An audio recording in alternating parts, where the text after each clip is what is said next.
gonna get windy soon. I don't know when. Over the weekend perhaps. And Colin's fear, because he's not done any boating yet, is when it gets windy, it's difficult to get out the marina, which he's currently in, and lots of people have tried and failed. And being a new boater, he didn't want to take the risk, so I thought to myself, well, I'm going to get in a position where I can support you and just hold until the right conditions are agreeable with your competence level and how you know, confidence and all that sort of stuff. So I've moved through these locks from 7:30, and I got to my location about 10:30. So I can't remember how many locks, 6, 7, something like that. Passing this particular lock, some fella was walking his dog, and I said to him, oh, by the way, mate, I said, your dog had a poop between the first and the second bollard. He goes, okay, I'll pick it up on the way back. I said, oh, thanks, mate. And he says, I've been living on these canals. He said, since the age of 5. I said, oh. And he says, what hurts me is I've seen, this guy's mid-40s, rough guess. What hurts me, he said, is that the canals have been in a steady decline over the past 10, 12 odd years. He said, when British Waterways were managing it, he said, you know, you can tell they lost interest when they handed over, and you know, we're going to lose that job and hand it over to another organisation. CRT have taken over, and systematically the canals have declined, which I think is a great shame. Now this fella's an engineer, and he walks his dog up and down this patch, and he saw one of the locks that needed a bit of repairing, and he phoned up CRT and he said, I can fix that lock for you. And they said no. He said, well look, he said, I'm an engineer, I understand health and safety, I understand what needs to be done. If you just left the parts there, miraculously in the morning, that lock will be fixed. No was the answer, still. Now, that to me lacks common sense.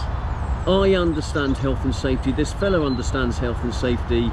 There's an element of risk you need to take as an organisation, and when people are trying to help you out and then the organisation doesn't allow people to help you out, I kind of, you know, it doesn't float with my management style, because risk is important.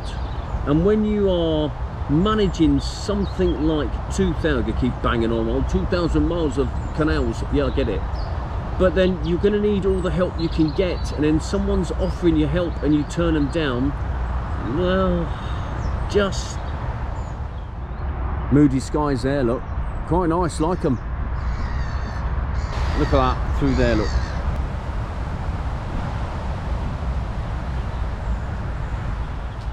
I'm going out for a bike ride. It's early doors. I've got my silly hat on because I'm on to go to Tesco because at 9 o'clock I got breakfast with a fella called Mark at Wilton Marina. I've got a busy day today. I've done some thinking last night, and I need to get to Tesco to get some food, and then do some filming, and then do some editing, and then it's all a little bit on the fly, my life and this vlogging stuff, so I can't continue to vlog all the time. The journey is in the dark, so I'm not going to bother filming it. I've been shopping. I'll show you what I've got. I've got some proper good stuff today. None of it useful, none of it's really going to last too long, to be fair, but you know, anyway, I'll show you. It's Pancake Tuesday on Tuesday, so that's this Tuesday as it happens, but it's yesterday if you're watching it on Wednesday, and in reality this is Saturday and Tuesday is in 3 days time. Anyway, I'm going to be baking some pancakes. Oh, look at this, I've got all sorts of still some soup over the walls. Oh, I just keep finding bits of soup everywhere. Anyway, pancake day. I'm going to be doing some tossing. I like these.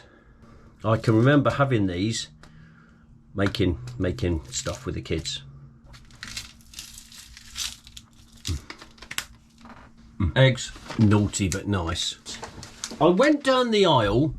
And this stuff, it says, treat yourself. So I did. Because that other bottle's nearly run out. And that's a bigger bottle, so I wonder if it's going to last longer than a week. I don't know, but I was talking to the ladies on the checkout and I said, oh, I do like these Baileys stuff. I've only just found out Baileys, and I have it with hot chocolate and squirty cream. And they said, oh, never had that before. I said, well, give it a go, because it does put a smile in your face. It does. 2 lots of squirty cream, because, again, I just can't cut. The naughty aisle no longer is the confectionery aisle. The naughty aisle is now the treat yourself. Baileys. I'm going to put all this away. Then I've got to go for breakfast down at Wilton Marina, which is about a mile down the road, maybe a bit more than that. It's about 40 minutes, and I'm meeting them at 9 o'clock. Later.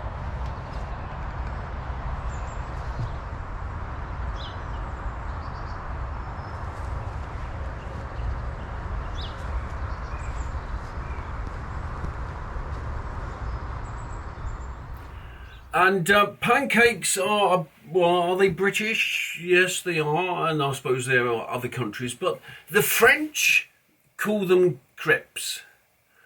So I'm going to make a crepe, and I'm going to talk to you in my French accent, because it's the only thing of French I was quite good at, actually, is the accent. I'll discuss. There was, I remember at school, there was the nouns and the pronoun. There was illair, nouer, vouer, voulez-vous, croissant. Anyway, so I'm going to make a crepe.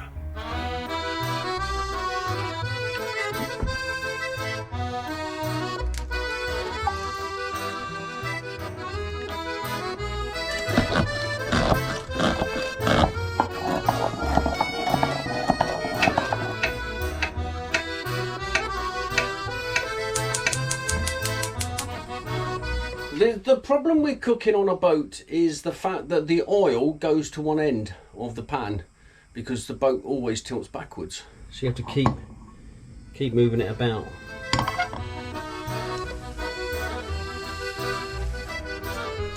Oh, it didn't flip, did it? Oh, it still didn't flip. That did.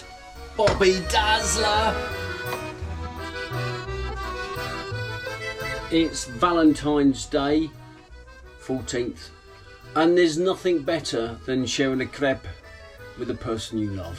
What's going on? Oh, admin. Oh, could have been done a bit more, couldn't it? The only thing I was good at in French was French kissing. I'll leave you with that. I'm going to talk to you about the Clean Air Act. Not necessarily the act itself, but the impact it's going to have on the boating community. It's coming, and I just think that we need to be mindful of it. Nothing to do with CRT. It's to do as I believe it's a government initiative, and I think it's almost like one of those tick boxing exercises where local councils have been maybe informed by central government to clean up the air created by multi-fuel stoves, and I think the boating community are going to cop it. But it's one of those things where if you think about it and if you look at it, there's not a lot of detail in the government website other than they want to introduce clean air created by fossil fuels, coal, wood, all that sort of stuff. And to a point I agree, but I think it's going to be very hard to enforce. Discuss.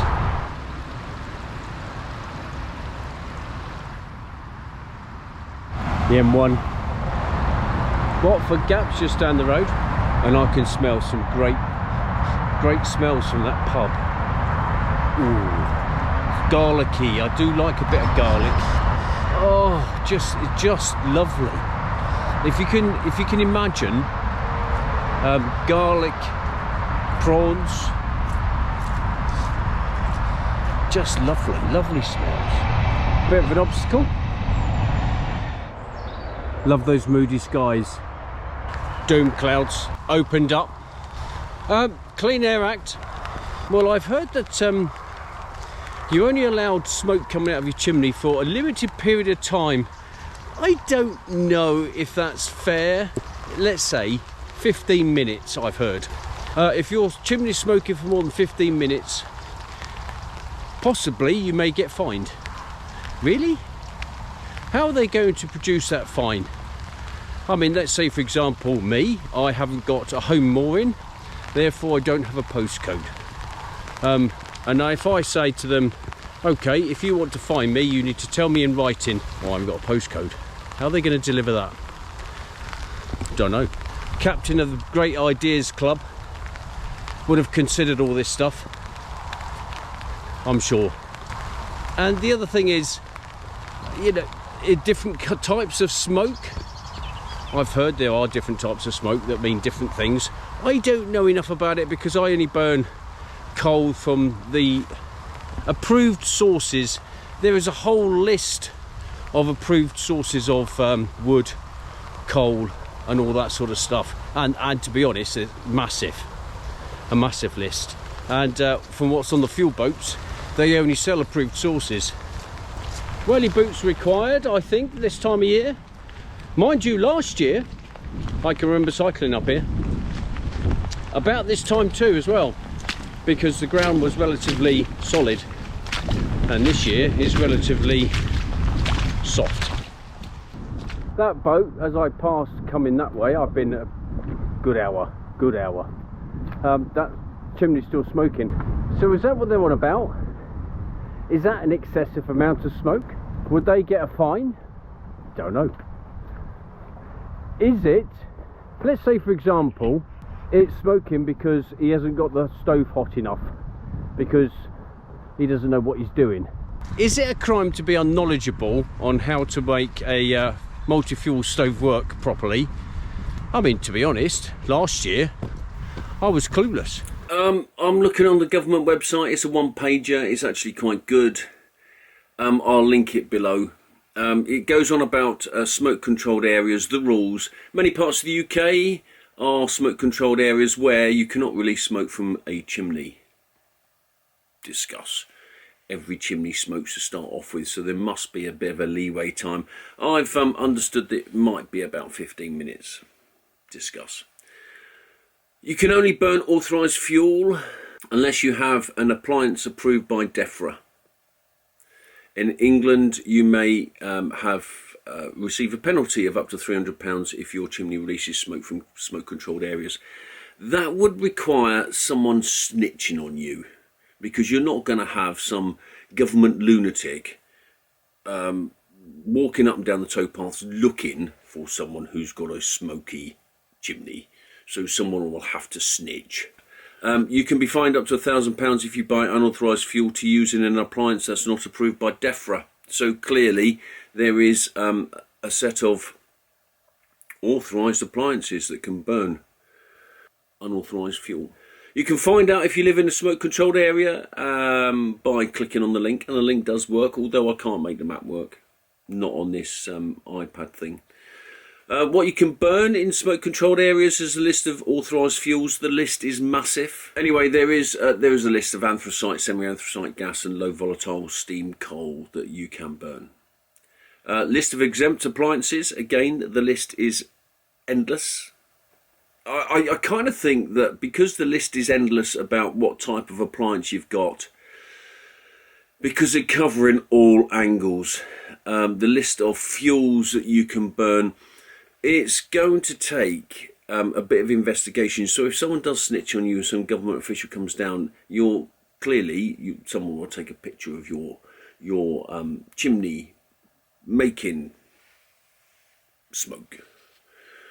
And then they'll have to do it by time. It was smoking at this time, and they're smoking by that time, because there's got to be a little bit of a leaning in period whilst your stove gets to a temperature where it doesn't emit any smoke. It's going to be hard to police. I'm not a legal expert. I'm not a government official. I'm not anyone who's made this this one-pager. I kind of think it's a bit of a tick boxing exercise. It's been sponsored by government, local government have implemented it. And as I said, I'm not a legal expert, so please don't take me as a person who knows everything. But I have got something called common sense. And in my previous life, when we used to make rules and regulations for the organisation, you know, squadrons and all that sort of stuff, I was very clear that there's no ambiguity. This is the way it is, and if it's easy to police, let's make it squadron policy. If it's not easy to police, generally speaking, I used to give them the words of warning. This is the way it's going to be, fellas. Don't wind me up. Anyway, of course, government don't do that, and there's people that are going to flout the rules. But common sense applies in all of these things. Only buy authorised fuels is my advice, and get your fire as hot as you can, because that's common sense, because that keeps a boat warm. I'll link this below, as I said, and you can take it as you want. There will be a change of government this year. I think Labour will get in, unless they royally get it wrong over the next coming months. Only because I think the Conservatives have royally got it wrong, and this country is going to the dogs anyway, in my opinion. And Keir Starmer has come out on record by saying Labour's green policy, he's going to end it, so he's not going to implement his £28 billion green policy. So with a change of government, is this going to change? Don't know. Are they going to give a damn? Don't know. Who knows? We're in a year of flux. I think a decade of flux, actually. But enough of me waffling on, politicising things, sorry. So thanks for watching, thanks for liking, thanks for subscribing. If you have subscribed, thank you very much. If you haven't subscribed, give it a go, because it's free, and I like to entertain as best I can as a freelancer who's just vlogging about life on a canal without any dramas. In that, I'm meeting Colin this week, today as it happens, and so that next week. So for now, ciao pop.